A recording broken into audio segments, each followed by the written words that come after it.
Esselamu Aleyküm, hayırlı günler diliyoruz değerli izleyenler. Sağlıcakla programıyla karşınızdayız. Sizler de ekranlarınızın başına hoş geldiniz. Bugün konuğumuz Üsküdar Üniversitesi Tıp Fakültesi Dekanı Profesör Doktor Haydar Sur. Omikron, artan vakalar, aşıları inşallah konuşacağız. Birçok önemli sorumuz olacak. Sizler adına da hocamızı selamlayalım hemen. Hayırlı günler diliyoruz. İzleyicilerimize muhabbetle saygılarımı sunuyorum. Hocam şimdiden çok teşekkür ediyoruz yayına vereceğiniz katkıdan dolayı. Çok teşekkürler. Ekibimiz adına da teşekkürlerimizi iletiyoruz. Bu arada güzel bir havadan, güneşli bir havadan sesleneceksiniz bizlere sanırım. Evet. Bizi nasıl günler bekliyor sorusuyla başlayalım. Bu aralar vakalar o kadar çok arttı ki nereye doğru gidiyoruz diye sormamak elde değil aslında. Aşı var ama buna rağmen vaka sayısı çok fazla. Ölü sayısında da herhangi bir değişiklik yok. 250, 260 bazen daha aşağı düşüyor ama bu seyirde bir gidişat var. Neler oluyor? Nasıl bir seyir izliyor korona virüs? Neler söyleyeceksiniz? Böyle başlayalım hocam. Musab Bey, şimdi bu yeni omikron varyantıyla beraber hastalığın çok daha hızlı bulaştığı kesin. Bu yeni bulaşma şekli bir de bize hastalık hakkında bir şey daha öğretti. Aşılarımızın uzun süre koruyuculuğu yok. Evet. Ne BioNTech'in ne de Sinovac'ın ne de başka bir aşının ömür boyu koruyuculuğu olmadığı gibi bir yıldan daha az süre koruyuculuk taşıdığı da tecrübelerle ortaya çıkmış oldu. Şimdi bu durumda insanlar bir kere, iki kere, 3 kere aşı yaptırdıktan sonra, hatırlatma dozlarında yaptırdıktan sonra aşıya gitmeye karşı da bir yorgunluk hissetmeye başladı herhalde. Cemiyette öyle bir havada estiren bir grup da var. Aşıların faydasız olduğu gibi yanlış bir hava da estiriliyor.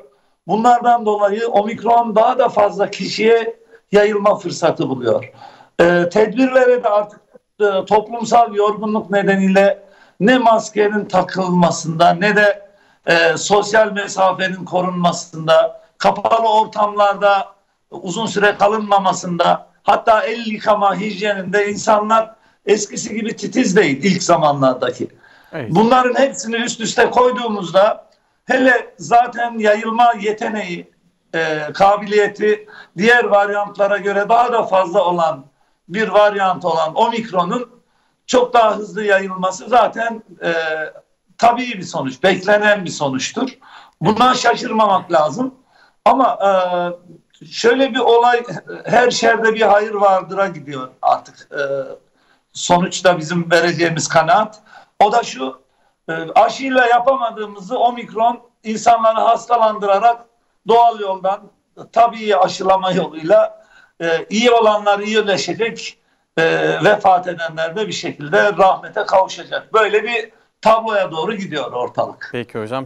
Bu da tabii bizim istediğimiz bir şey değil. Keşke vefat eden insanların vefatının da önüne geçebilseydik. Evet, omikronun ama bu kadar fazla hızlı yayılmasına rağmen şükür ki öldürücülük yüzdesi daha yüksek değil diğer varyantlara göre. Biraz daha az olduğu söyleniyor veya en azından aynı olduğu söyleniyor. Dolayısıyla 3-5 ay sonra omikronun hızla yayılma yeteneğinin de estirdiği rüzgarla biraz da aşılamaları çoğaltırsak belki bu hastalığın artık toplumda böyle büyük bir vahşet düzeyinde, dehşet düzeyinde bizi endişelendirme dalgasını atlatmış olacağız diye düşünüyorum ben. Peki. En geç gelecek yıl Eylül'e zaten biliyorsunuz Mulnupiravir diye bir yeni ilaç da çıktı. Evet. O da hastalığın tedavisinde kullanılıyor ve etkili. İlk defa birebir Covid hastalığına neden olan virüse, Covid-19'a birebir etki eden bir ilaç da var insanlığın elinde. Bu ilaç ne yazık ki henüz yaygınlık kazanamadı. Ülkemizde de zannedersem henüz kullanıma sokulamadı. 1-2-3 ay sonra yaygın kullanıldığında vefatların da önüne geçme şansımız olacak. Bu ilacın da yardımıyla. Peki. Ben gelecek yıl Eylül'e daha rahat bir sezona, bir mevsime gireceğimizi ümit ediyorum, niyaz ediyorum. Peki bizler de inşallah diyelim bu temennilerinize hocam. Çok teşekkürler.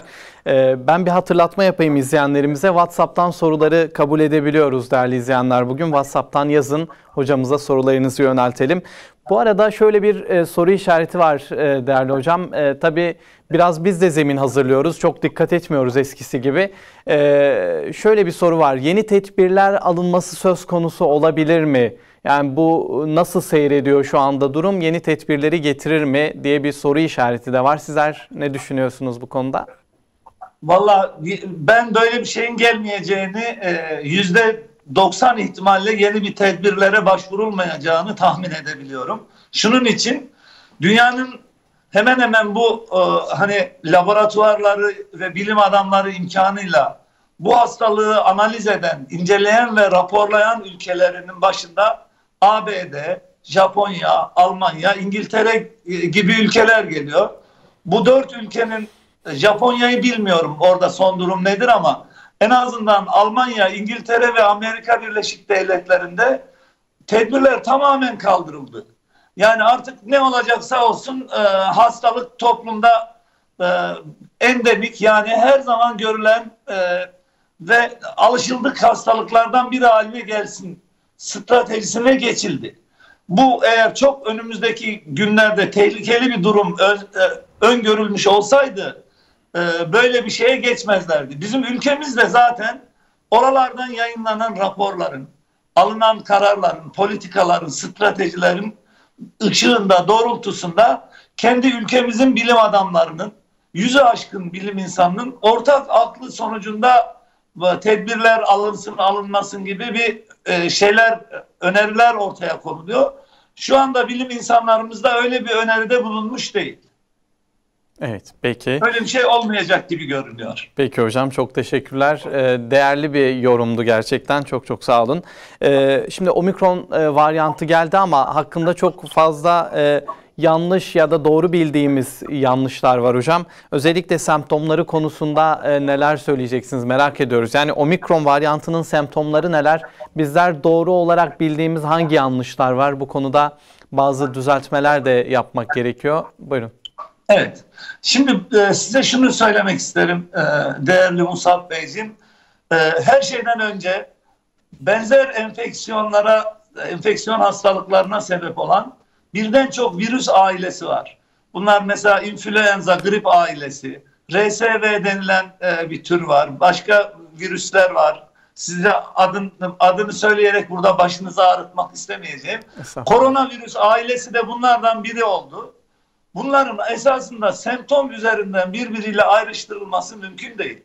Çünkü bu virüslerin her biri için bir insanda mesela baş ağrısı öne çıkarken öbür insanda burun akıntısı öne çıkabiliyor. Öbüründe çok kuvvetli öksürük olurken bir diğerinde ishal olabiliyor. Ya da birçok kişide bunların 3-5 tanesi hep birden olabiliyor.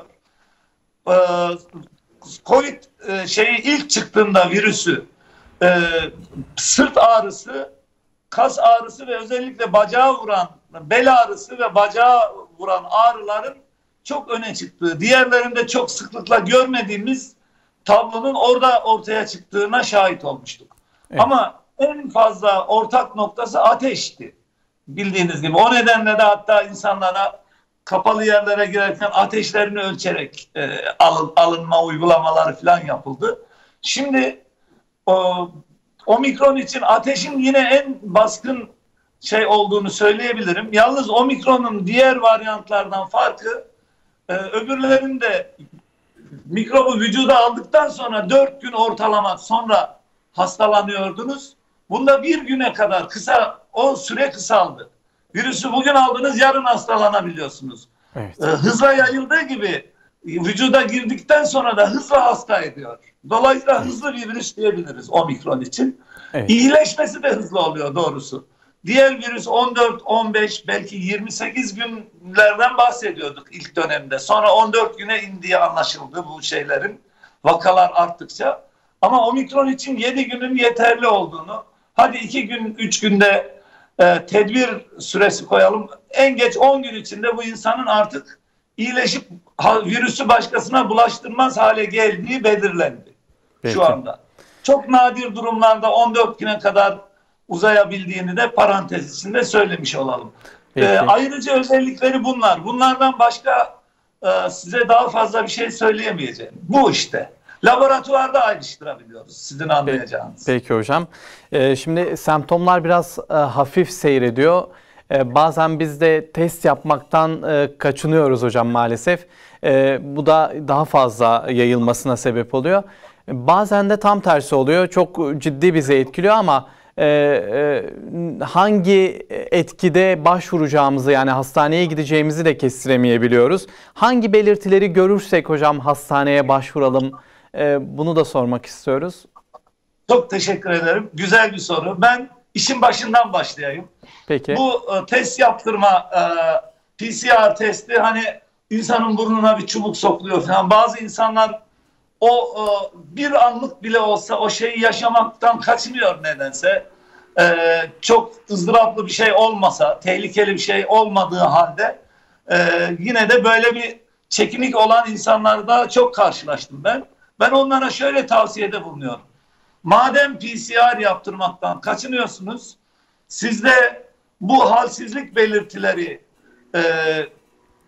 baş ağrısı, öksürük ya da ateş gibi belirtiler başladığı anda kendinizi korona virüs PCR pozitifmiş gibi kabul edeceksiniz ve evinizden dışarıya çıkmayacaksınız. Bir hafta başka ev içi aile efradıyla da görüşmeyi keseceksiniz. Ayrı bir odaya kendinizi kapatacaksınız.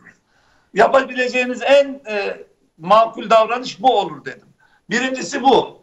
İkinci olarak PCR testini yaptırma imkanı olmayan kişiler için hani böyle bir durumda da semptomatik tedavi dediğimiz bir şey var. O da şu: özellikle ateşe ve solunum sayısına dikkat etmemiz lazım. Sadece bu ikisi hayat kurtarır. Ateş 38 dereceyi aştığı anda sağlık kuruluşuna gidecek. 1. 38 dereceyi aştığı anda sağlık kuruluşuna gidecek. 1.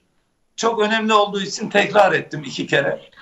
İkincisi de nefes alıp vermede en küçük bir rahatsızlık, zorluk hissettiği zaman sağlık kuruluşuna gidecek. 2. Dolayısıyla insanın kendi nefes alışverişini sürekli gözlem altında tutacağı bir dönemi yaşayacaktır. Bu ikisini kontrol altında tuttuğu sürece ağrı olduğu zaman da parasetamol cinsi ağrı kesicilerden herhangi birini eczaneden alıp rahatlıkla her 4 saatte bir en fazla ya da 6 saatte bir günde 3-4 tane olabilecek şekilde yutabilirler bu ağrı kesici hapları. Peki Bunun hocam. dışında evde yapılabilecek bir şey yok. Diğer aile efradına bulaşmayı önleyeceğiz. İstirahat edeceğiz. Bağışıklık sistemimizi güçlendirmek için C vitamini desteğini bu günlerde özellikle ihmal etmeyeceğiz. Bunu portakal, mandalina gibi meyvelerle yapabildiğimiz limon gibi dışarıdan böyle C vitamini tabletleri var. Onlardan da günde birer tane 1000 miligramlık alabilirler. Sayın izleyicilerimize ben bu önerilerde bulunmak istedim. Peki hocam, çok teşekkürler. Şimdi izleyenlerimizin de bazı soruları var. Onları da ben arada size sormak istiyorum. Omikron'da diğer virüsler gibi hasar bırakıyor mu vücutta? Böyle bir şey tespit edilebildi mi şimdiye kadar diye soran bir izleyenimiz var. Evet. Bununla ilgili bir takım yayınlar var. Ama bunlar tabii omikron çıkalı şurada kaç ay oldu? 2-3 ay oldu herhalde. Daha fazla değil. Ben tam hesap etmedim ama. Dolayısıyla bu tarz böyle bu şunu yapıyor diyebilmek için en az böyle 1 yıllık falan verilere ihtiyaç var. Şu anda omikronun tam özelliklerini birebir sayıp tespit edip bu budur diye iddia edecek kadar elde bilimsel kanıt yok. O nedenle sadece klinik gözlemlerde, klinikte hekim arkadaşlarımızın ya hastalarda biz bunu şu kadar daha sık görüyoruz gibi kişisel yani tecrübi gözlemlerinin sonuçlarına dayanarak şunu söyleyebiliriz ki omikronun böyle kalıcı hasar bırakma ihtimali daha önceki mesela D varyantından daha az. Daha az. Evet. Ama aynı şeyler, koku ve tat hissinin kaybolması, sonradan onun geriye daha uzun süre de gelmesi, 5-6 ay gibi, bazen 1 yıl gibi koku alma hissinde önemli ölçüde azlıklar falan gibi hasarlar bırakıyor. Onun dışında insan vücudunun iç mekanizmalarında, kalpte, böbrekte, karaciğerde, kas, beyin dokularında ne gibi hasarlar yaptığına dair henüz çalışma sonuçları yok. O yüzden orada herhangi bir şey söyleyecek durumda değil tıp dünyası şu an. Peki. Bir izleyenimiz selamlarını da iletmiş sizlere hocam. Mutasyona uğrayan... Başım üstüne gelsin. Selamlar başım üstüne gelsin. Peki hocam, çok teşekkürler. Mutasyona uğrayan virüsün aşısı olur mu demiş. Aşı olanlar da virüse yakalandı. Bunu nasıl açıklıyor hocamız diye sormuşlar. Tabii, buyurun. Tamam. Şimdi biz bu virüs ve bu virüsün sonucunu ya hep ya hiç mantığıyla değerlendiriyoruz. Burada hata yapıyoruz. Anlamakta zorlanmaya burada başlıyoruz. Hani bir odaya girersiniz, elektrik düğmesi ya açıktır ya kapalıdır. Ortası yoktur bunun. Yani ışık ya yanıyordur ya sönüktür. Evet. Halbuki bu virüsün bizim üzerimizdeki etkileri öyle değil. Tedrici, derece. Mesela aşı olan birisi hastalığa yakalandı diyen bir kişiye ben şunu söylüyorum. Emin olun ki aşı olmasaydı hastalığı daha ağır geçirecekti. Aşılar için, aşının faydaları için genel olarak şunu söylersem herhalde daha anlaşılır konuşmuş olurum. Buyurun. Aşı birçok defa %60, 70, 80, 90 her neyse aşının türüne ve varyantın türüne göre belli bir ölçüde hastalığı edinmenizi engelleyebilmektedir. Ama hastalığı edinmenizi engelleyemediği durumlar vardır aşının. Bunun ne? Virüsü çok miktarda alırsınız. Evet. 10 kat alırsınız. Aşılı olmanıza rağmen o virüs sizi hasta edebilir. Virüsü ne miktarda aldığınız önemli değil. Aldıktan sonra hastalanınca da hastalığın ne ciddiyette ne ölçüde rahatsız geçirdiğiniz de ikinci bir sonuçtur. Aşılı olanların hastalansa bile bunu aşısız olması durumuna göre daha hafif atlatacağını hiç akıldan çıkarmamak lazım. Mesela diyor ki geçenlerde bir tanıdım, ya öyle dedin ama diyor aşılı olduğu halde yoğun bakıma yattı diyor. Sonra ne oldu hasta dedim, iyileşti çıktı dedi. Aşısız olsaydı yoğun bakımdan ölerek çıkacaktı dedim benden. Evet. En azından yoğun bakıma yattığımız zaman bile bir faydası vardır aşının. Bilmem aşılı olup da ölen benim çok böyle binde bir ya var ya yoktur. En azından ölümü engellemesi bile çok önemli bir şey. Hastalanmayı %100 engelleyemese bile. O yüzden kişilerin aşılanması iki türlü fayda sağlayacak. Bir, kendilerini ve kendi sağlıklarını. İki, sağlık personelinin de işini rahatlatacak. Hasta olduğu zaman onu daha rahat tedavi edeceğim bir vaka olarak karşıma gelecek. Doktor olarak benim. Halbuki aşısız gelenlerde ölecek mi, kalacak mı, şimdi ne zaman ağırlaşacak diye biz çok daha fazla tedirgin davranıyoruz. Bu tedirginliği ortadan kaldırmak lazım. Aşıyı muhakkak yaptıralım. Evet. Yani aşıyı tartışmaya açmak mantıklı bir insanın aklına ziyan bir sonuçtur. Aşı mutlaka %100 az veya çok fayda sağlar. Evet. Bunu bir şekilde aklımıza yazmamız lazım. Çünkü basit bir şekilde ifade edecek olursak hocam, çok özür dilerim ama vücudumuz hastalığı tanımış oluyor. Bir sonrakine daha dirençli bir karşılık veriyor buna. Böyle de ifade edebiliriz sanırım. Peki. Şimdi şöyle düşünün. Aynen böyle. Kapalı bir kaledesiniz. 5-10 bin askeriniz var. Bir kumandansınız. Ne yaparsınız? Dışarıdan gelecek tehditlere erken haber alabilmek için gözcüler ve haberciler çıkarırsınız. Uzak menzildeki yerlere yerleştirirsiniz. Evet. Onlar bir tehlikeyi sezdiği zaman düşmandan önce onlar kaleye gelir ve haber verir. Düşman şu vasıfta geldi, orada yerleşti, sana gelecek diye.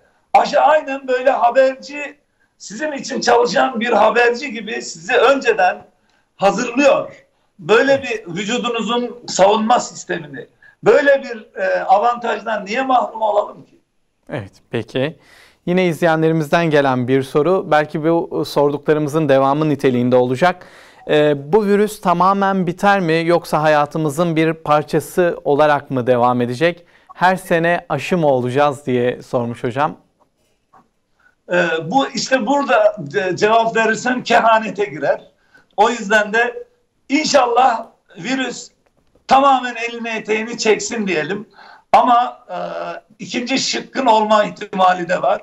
Bugünden buna ait herhangi bir hangi tahminde bulunsak yanılırız. Evet. Ya o olacak ya o olacak. Hayat bize ne gösterecek, ama şunu söyleyebilirim. Hayatımızın içinde sıradan bir virüs olduğu zaman bile biz her sene aşılanacağız. Buna aşılanmasak başka hastalıklar olacak. Onlar hep bizim etrafımızda olacaklar ve biz de bazı hastalıklara hep aşılanıyor halde yaşayacağız. Peki. Bunu kabul etmek durumundayız. Peki hocam. Şimdi farklı bazı değişiklikler de tabii süreç içerisinde geliyor hastalıkla ilgili. Mesela semptom gösteren ya da göstermeyen temaslı kişilerle ilgili olan durum.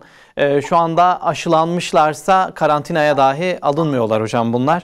Peki evet, ne yapmalılar? Mesela semptom göstermiyor ama temaslı, karantinaya da alınmadı. O kişiler ne yapmalı? Semptom gösteriyorsa ne yapmalılar? Ve neden şu an karantinaya alınmıyorlar? Bu soruları da merak ediyoruz. Buyurun. Valla ben kendi ailemden aynen böyle durumda olanlar oldu. Ben onlara test yaptırdım.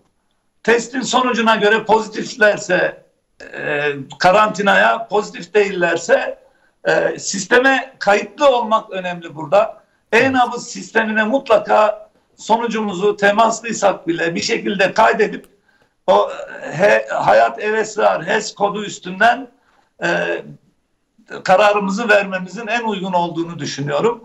Bilinmezlik durumunda sanki hastalığı yayıyormuş gibi kendilerini karantinaya almalarını tavsiye ederim. Evet, peki. Mutlaka test sonucuna göre de ya karantina ya da normal devam şeklinde. Peki. Şöyle bir soruyla devam edelim hocam. Özellikle aşıların dozları ile ilgili süreç de merak konusu. İzleyenlerimiz de bu konuda çok merak ediyorlar. Dozlar neye göre ve nasıl yapılmalı? Bir kez daha sormuş olacağız bunu. Ve özellikle ikinci dozdan sonra üçüncü, dördüncü dozlar gerekiyor mu? Neden gerekiyor? Evet, şimdi aşıyı ilk uygulamaya başladığımızda hatta çok iyimserdik ve büyük bir sevincimiz vardı, hatırlarsanız o dönemlerimizi. Ne diye? Aşı bulundu, artık hastalığın sonunu getirmek yakındır diye. Ama öyle olmadı. Öyle olmamasının sebebi toplumun risk altındaki kitlelerini birinci doz daha aşılamayı biz tamamlayamadan birinci doz aşıların etkisi geçti. Evet. Dolayısıyla eskiden en az bir yıl koruyuculuk ümit ettiğimiz aşı dozları 6 ay dendi. 3 ay, bazı kişilerde 3 ay, bazı kişilerde 6 ay olduğunda hemfikir olundu. Diyelim hadi kötü senaryodan gidelim. 3 ay içinde olsun dedik. İkinciyi yapınca o zaman ümidimiz geldi. Bir daha yapmaya gerek kalmayabilir dendi. O da olmadı. Sonra üçüncü bir doz hatırlatma yapılması gerekiyor dendi. Sonra bugün geldiğimiz nokta şu: her yıl 3 doz. Şu eldeki mevcut aşıların kabiliyetine göre bu yıl en azından 3 dozu bir yaptıracağız, bir göreceğiz. Gelecek yıl mevsim şeyine kadar yeni bir değişiklik, yeni bir varyant ortaya çıkarsa onları o zaman konuşacağız. Birinci doz, 3 ay sonra ikinci doz, 3 ay sonra üçüncü dozu ben öneririm. Hastalık geçirmişler kişiler de 2 doz aşı yaptırmış gibi kabul edilmeli. 1 doz hatırlatma dozu yapmalıdır. Evet, mutlaka özellikle Sağlık Bakanlığı'nın uyguladığı bir süreç var hocam. Onu evet, takip etmeliyiz değil mi? Tabii. Yani burada o süreçleri hazırlayan bilim insanları oturup masada gözünü tavana dipip hadi 3 ay yazalım, 5 ay, öyle değil. Bunlar dünyanın her tarafından gelen bilgilerin ışığında hazırlanan ve birden çok kişinin ortak aklıyla karar verilen takvimler. en doğru bilgiler oradadır. Orayı takip edersek yanılma payımız en az olacaktır. Peki.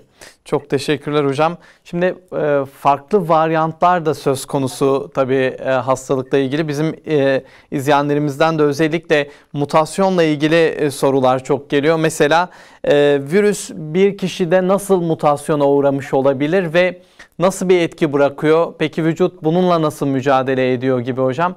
Vücutta virüs mutasyona uğruyor mu? Öncelikle bunu sormak lazım belki. Tabii insandan insana atlarken, insandan insana her geçişte benim vücudumda hafif bir değişiklik yaptı, size atladı, sizin vücudunuzda bir değişiklik yap. Yani tuğlanın taşlarını birer birer koyuyor. Ve ondan sonra öyle bir an geliyor ki duvarı örmüş. Yeni bir varyant haline gelmiş. Bunu yaparken de virüs tabii Allah'ın hikmeti burada. Bütün canlıların içine koyduğu o yaşama dürtüsü var ya, hayatta kalma dürtüsü o virüste de var. Aynen bizim can gibi canlılarda olduğu gibi kendini hayatta tutacak en avantajlı hale getirmeye çalışıyor. Bu genetik değişiklikleri kendi kabiliyeti ölçüsünde yaparken kendini hayatta tutmaya en avantajlı hale getiriyor. Ya da başka bir deyişle şöyle diyelim, her türlü değişikliği deniyor, kendini hayatta tutamayacak seçenekler ölerek elimine oluyorlar. Bu ihtimal bir sonrakine geçerek iyice yaygınlık kazanıyor. Hep mutasyon olacaktır. Bu hayatın bir şeyi, akışının bir gereğidir.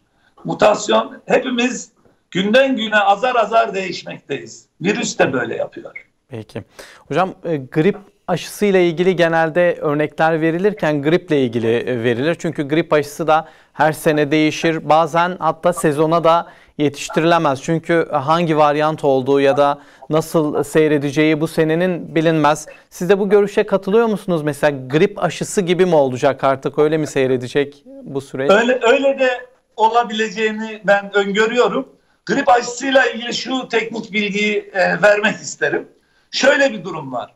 Grip tanıdığımız virüsler içinde kendini en çabuk değişikliğe uğratabilenlerin başında geliyor. En çabuk Binbir Surat gibi, o çizgi roman kahramanlarında bir Binbir Surat vardı ya, onun gibi karşımıza, hem de bunu her yıl yapıyor. Evet. Onun için bu aşı fabrikalarının uzmanları teknik olarak dünyanın değişik yerlerinden bir yıl boyunca numuneler toplarlar ve o numuneleri laboratuvarlarda inceleyerek grip virüsünün bu seneki salınımda olma ihtimali en yüksek 3 tanesini belirlerler. 15, 20, 30 seçenek arasından en yüksek olan 3 tanesini belirlerler ve o sezonun aşısına o üçünün şeyini koyarlar, kodlarını koyarlar. Evet. Ancak bunda %85 isabet ettikleri halde bazı sezonlar koydukları bu üçünün dışında virüs şaşırtıcı bir şekilde daha az ihtimali olanın sirküle olduğu bir sezon geçirebiliriz. O sezon grip aşısı etki etmedi olur. Ama izleyicilerimiz şurada yanılıyorlar. Bunu genel bir yargı haline getirmek yanlıştır. Yani dünyanın en iyi kalecisi bile bir tane gol yiyebilir. Bir gol yediği zaman o kaleciye kötü kaleci gol yedi mi diyeceksiniz. Halbuki bütün genel şeyine baktığımız zaman, performansına baktığımız zaman %85 ihtimalle o sezon hangi türünün dolaşımda olacağını tespit edebiliyor uzmanlar. Ve aşıya da o sezona, Eylül ayına onu yetiştirmeye çalışıyorlar. Bazen Eylül'e yetiştiremiyorlar, Ekim'e geliyor, Kasım'a. İşte bu hangi üçünün olacağı tartışmalarından dolayı gecikmeler yaşanırsa. Onun için biz yani burada da omikron diyelim kalıcı bir varyant olarak baskın haline geldikten sonra Covid-19 hastalığının virüsü kolay kolay böyle artık gripte olduğu gibi çabucak değişiklik yapamaz hale geldikten sonra bu soruyu cevaplayacağız. Şu anda kendini sık sık değiştirme yüzüyle biz onu tanıdık. Hep böyle gitmeyeceğini tahmin ediyoruz ama. Peki. Baskın bir varyant halinde ortaya çıkıp öylece kalacaksa aşılarımızdaki isabet de o yüzde nispeten yüksek olacaktır. Peki. Bunu önümüzdeki sezonlarda göreceğiz. Şu anda biraz erken cevabını vermek için. Peki hocam, çok teşekkürler. Hocam 55 yaşında bir izleyenimiz var. 5 ay önce koronavirüs geçirmiş ancak hala koku ve tat kaybı var. Bir de hastaneye görünmüş ve ciğerlerinde bazı lekelerin yani izlerin kaldığı ifade edilmiş kendisine. Bu süreçten sonra neler yapabilirim diye soruyor. Neye dikkat edeceğim? Hangi ilaçları kullanmam lazım? Solunum antrenmanları öneririm ben ona. Ciğerini hala açmak için çok geç değil ama birkaç sene geçerse üstünden artık o ciğerlerin o kısımları kalıcı olarak büzülüp kalacaktır. O şeyde öyle 3 tane mavi, beyaz, kırmızı plastik topların olduğu bir üfleme şeyleri var. Pahalı olmayan bir şey bu. Oyuncak gibi bir şey. Onu alıp her gün çok derin nefes alıp vermecesine o toplarla her bir seferinde 20'şer 30'ar kere yapacak şekilde günde en az 3 kere bu ciğer antrenmanlarını yaptırsın. Evet. Onun dışında da yapacak bir şey yok. Koku ve Bu arada bir göğüs hastalıkları uzmanı doktor arkadaşlarımıza görünmesini tavsiye ederim. Peki hocam. Koku ve tat kaybının kalıcı olması gibi bir şey söz konusu mu hocam, yoksa bir şekilde geçecek mi bu? Vallahi şimdiye kadarki tecrübelerimize dayanarak geç de olsa koku ve tat kaybının geriye döndüğünü gördük. 1 yıl veya 1,5 yıl gibi uzayan bu kaybın sürdüğü vakalar az değil. O yüzden yani 6 ay çok da pardon 6 ay çok da fazla bir süre değil. Geriye gelir inşallah diyelim. Peki, çok teşekkürler. Hocam beta varyantını da sormak istiyoruz. Beta varyantında risk ne kadar büyük ve bu omikrondan daha mı tehlikeli bir varyant? Konuyla ilgili neler söyleyeceksiniz? Öldürücülük açısından omikrondan biraz daha tehlikeli bir varyant ama şu anda bizim ülkemizde beta varyantının yüzdesi tam olarak aklımda değil. Çok hiç düzeyine indi, azaldı. Delta varyantı hakim olmuştu biliyorsunuz. Sonradan omikron hakim oldu. Belli bir yüzdede delta var. Diğerlerinin omikron olduğunu sanıyoruz. Bakanlık bilgileri o yönde bize verilen. O nedenle beta varyantından hala vardır belki vakalar ama diğerlerinin baskısı altında yok olmaya yüz tuttu. Öyle söyleyelim. Peki. Şimdi hocam tabii her zaman virüsü konuşuyoruz. Virüse yakalananlar, işte öncesi, sonrası. Genel olarak böyle zamanlarda yaşamın daha iyi olması için, daha konforlu olması için öyle ifade edelim, nelere dikkat etmek lazım? Çünkü psikolojik olarak da bizi etkileyen bir süreç, sağlık olarak da etkileyen bir süreç maalesef. Genel olarak ne yapmak lazım böyle süreçlerde? Neler önerirsiniz? Ben öncelikle yaşama stillerimizin, tarzlarımızın ve beslenme alışkanlıklarımızın gözden geçirilmesini öneririm. Sadece damak zevkimiz, bu çok lezzetliymiş diye yemek yemeyelim. Vücudumun neye ihtiyacı var diyerek bu soruyu cevaplayacak şekilde yemek yiyelim. Bunun birçok faydası olacaktır. Birincisi obezite ve şişmanlıktan bizi kurtaracak.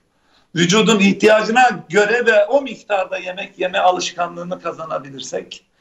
İkincisi vücudumuzun direnç sistemini destekleyen yeşil sebze meyveler, taze meyveler, onun dışında bir takım belki takviye gıdalar, bunlara dikkat etmemiz lazım. Sağlık okuryazarlığımızı artıralım, bilinçlenelim. Doğru kaynaktan doğru bilgileri edinelim ve geleneksel halk uygulamalarında, halk hekimliğinde çok faydalı birçok uygulama var. Onları ihmal etmeyelim. İşte mesela bir ıhlamurun içilmesi bile güzel bir gelenektir. Yani birincisi bu. İkincisi vücudumuzun direncini bozacak kadar aşırı yorgunluğa neden olmayalım. Ne çalışmak ile, ne eğlence ile, ne dünya gailesiyle vücudu yıpratmayalım. Nihayetinde bu bize verilmiş bir emanettir. Yeterince çalışalım, yeterince uyuyalım, yeterince yiyelim ve yeterince görüşmeler yapalım. Hayat nihayetinde sadece bir eğlenceden ibaret değil. Her akşam bu akşam nereye gitsek diye düşünürse bir insan, bu sağlıklı birisi değildir. Kendi evinde de zaman geçirmenin tadına varması gerekir.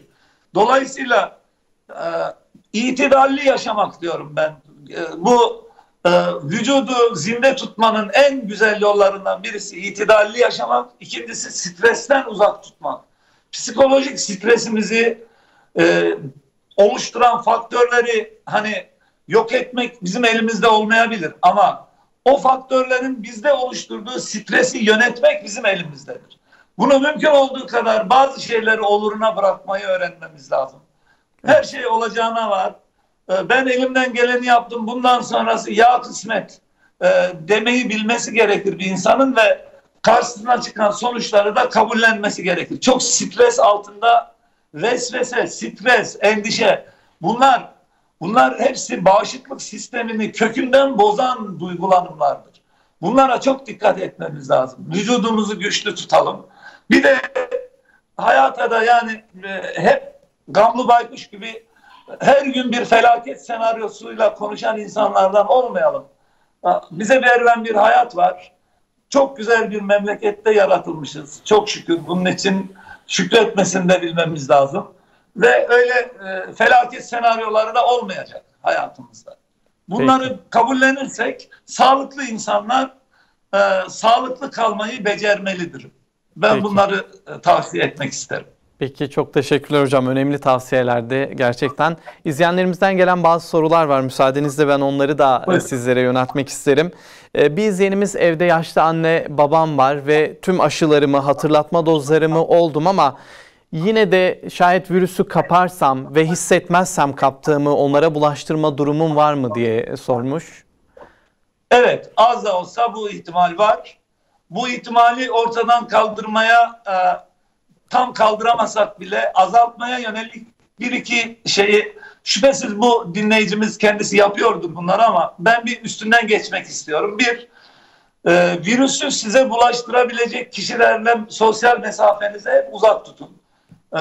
Dışarıya çıktığınızda. Birincisi bu. Maskesiz pek kalabalıklar insan içine çıkmayın. İkincisi, eve geldiğiniz zaman üst başınız dahil her şeyi dışarı kıyafetini bir yerde tutup maskeyi şunu bunu zaten maskeyi sürekli kullanmak diye bir şey yok. Her gün yenisini takacağız. Ellerimizi de güzelce sabunlayıp elimizi yüzümüzü anne babayla böyle görüşmek daha uygun olur. Bu durumda bir de onların kaldığı odaları sık sık havalandırmak. Eğer onlar yatalak değillerse az da olsa küçük yürüyüşlere açık havaya çıkararak onların da vücudunu tazelemek gibi yöntemlerle onları korumaya çalışacağız. Başka yapılabilecek bir şey yok. Bir de onların beslenmesine dikkat edeceğiz. Yaşlı insanlar genellikle biz onlara yemek vermezsek yemeği bile unutabiliyorlar. İlaç alıyorsa ilacı unutabiliyorlar. Biz de dünya telaşesiyle tam takip edemeyebiliyoruz. Arada kaynayıp gitmesin diye onlara birer çizelge hazırlayıp baş uçlarına kağıda güzelce yazıp her gün yapılması gerekenleri yeniden o kağıdın üstünden takip etmesi, atladığımız bir şey varsa hemen yerine getirmesi güzel bir uygulama olacaktır. Peki. Bir izleyenimiz de şöyle bir soru sormuş hocam. Sigara ve virüsü soruyor. Ben sigara kullanıyorum. Virüs bulaşınca nasıl bir etkisi görülür? Daha mı fazla görülür? Daha mı az görülür? Çünkü bununla ilgili de daha önce bazı açıklamalar yapılmıştı. İşte sigara içenlerde genelde virüs saptanmıyor gibi hocam. Bu konuda neler söyleyeceksiniz? Teşekkür ederim. Bir defa her şeyden önce sigara büyük bir illet.